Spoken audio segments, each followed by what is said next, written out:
একটা সময় 8 ঘন্টা কাজ করে সময় কাটতো। 8 ঘন্টা ইটের বোঝা, বালুর বোঝা, সিমেন্টের বোঝা বইতাম। আর এখন 24টা ঘন্টা ঘরে শুয়ে বসে সময়টা কাটে। ওইখানের সময়টা এখানের সময়টা অনেক পার্থক্য।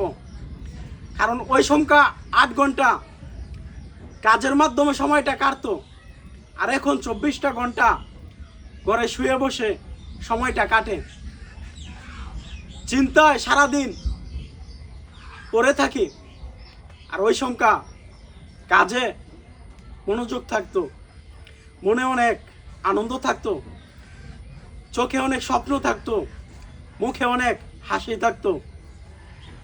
ওই সময়টা ছিল রঙিন, আর এই সময়টা ছিল অন্ধকার।